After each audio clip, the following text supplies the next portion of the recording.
It appears that after hearing the arguments of learned counsel for the parties, the learned tribunal came to the conclusion that the accident took place due to rash and negligent driving of DCM truck bearing registration number UP-78/N-3907, and in the said accident, the deceased Dr. Rajen Kumar had received serious injuries, and due to that he died. The tribunal further came to the conclusion that at the time of accident, the offending vehicle was insured with the United India Insurance Company Limited, and the policy was valid on the date of accident.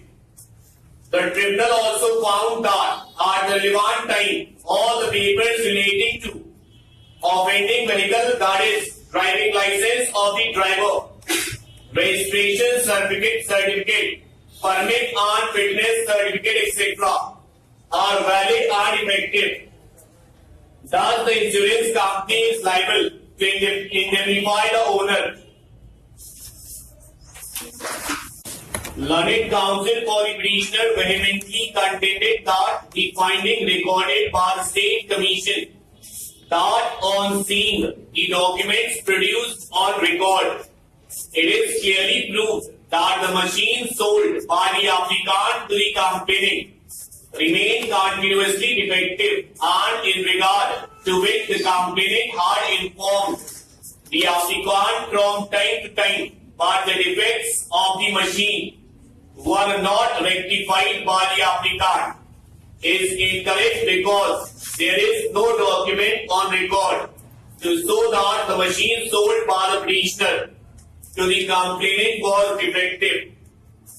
It was also submitted that the State Commission erred in recording the finding contrary to the record that the complainant had informed the petitioner from time to time regarding the defects in the machine which the petitioner failed to rectify back.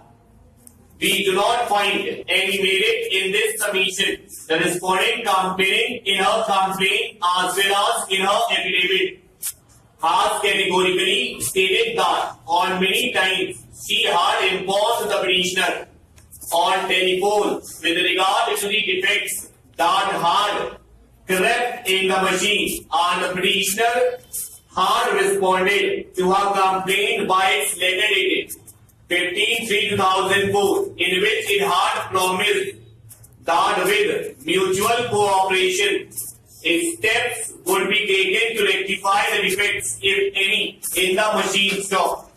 The petitioner had also promised to depute a person from his factory for a period of 1 month to see that the machine did not suddenly stop.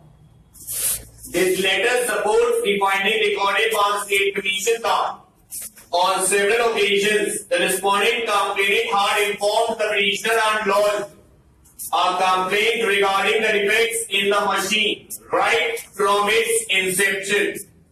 But no steps were taken by the petitioner to get the machine repaired.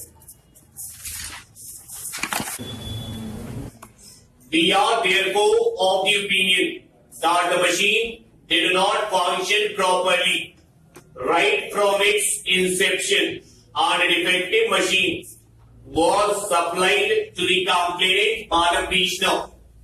There was deficiency in service by the petitioner as it failed to get the machine rectified in spite of having assured the complainant that it would do so. Apart from this, the petitioner refused to accept the legal notice sent by the complainant. The explanation given by the managing director of the petitioner hardly justifies the refusal to accept the legal notice, as the same had been sent in the name of the company. The plea taken by the managing director that in his absence the company remained closed completely and no person was available for receiving the letters cannot be accepted.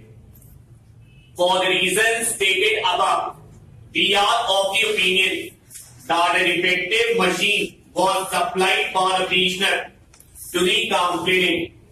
There was a deficiency in service on the part of the prisoner as it failed to get the defects removed in spite of having assured the complainant to get the defects removed by its letter dated 15/3/2004. The respondent suffered financial loss and mental agony because of the defective machine. We find no reason to differ with the view taken by the district forum or the state commission. The revision petition stands dismissed accordingly. We have heard the learned counsel appearing for the parties and carefully perused the documents on record before us.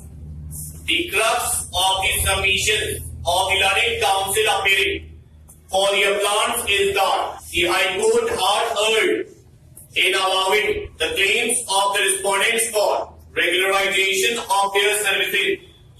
The respondents herein did not fulfill the minimum required qualification for being appointed as primary school teachers as they did not possess the TCH qualification path. Admittedly, the respondents herein were working as primary school teachers for a long period of time, and they had rendered service as such continuously without any break. However, after perusing the relevant documents on record, what comes to light is the fact that none of the respondents had undergone the TCH course, which was the minimum prescribed qualification at the relevant time for being appointed to the post of a teacher. Since the respondent did not possess the minimum prescribed qualification and because of which their appointment was in contravention of the cadre and recruitment rules, we are of the considered view that their appointments were illegal appointments. Furthermore, neither has it been brought to our notice nor was it specifically stated before the High Court by the respondents in the writ petition that the respondents belong to the scheduled caste or scheduled tribes category, which was the case of the petitioners in the writ petitions as well as the main factor taken into consideration by the High Court of Karnataka while allowing the claims of the petitioners therein for regularization of their services. The entire record of the inquiry proceedings have been placed before us. We have gone through the same and we find that there is absolutely no justification in the allegation that principles of natural justice have been violated. Stop. We have already referred to the fact that the first respondent did not furnish any list of witnesses and only in the course of inquiry he requested the inquiry officer to examine the officials of municipality.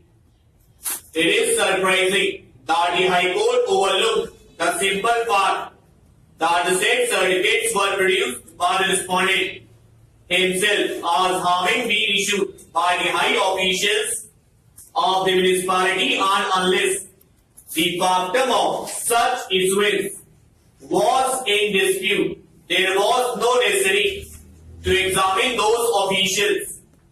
At another stage, the first respondent challenged the authenticity of the internal audit report and wanted the author thereof to be examined in order to substantiate the same. The presenting officer stated that the said report was not necessary for the case and the same was not introduced in evidence Hence, there was no necessity to examine the accounts officer who prepared the internal audit report. If the first respondent wanted to examine any witness on his side, he was given sufficient opportunity to produce witnesses and examine them, but he did not do so. The 1978 Act was enacted to provide for temporary taking over of the management of certain sugar undertakings in certain situations for the purpose of mainly to maintain the continuity of production of sugar, for avoiding undue hardship to cane producing farmers and to best subserve the interests of all sections of the people for a limited period. After the expiry of the period mentioned therein, which at any rate shall not exceed 7 years from the date of vesting, the management of the undertaking shall revert back to the original owners thereof. It is thus clear that the objects, purpose and provisions of the two enactments are entirely different. Further, even when the state becomes the owner of the sugar undertaking, it is possible for the central government in exercise of its power under the 1978 Act or under the Industries Act to take over the management. Therefore, the two powers exercised are different and distinct. But a comparison of the provisions of the two enactments will make it clear that it is not merely to take over the management, but to take over the entire undertaking that the impugned act has been brought into effect. It appears that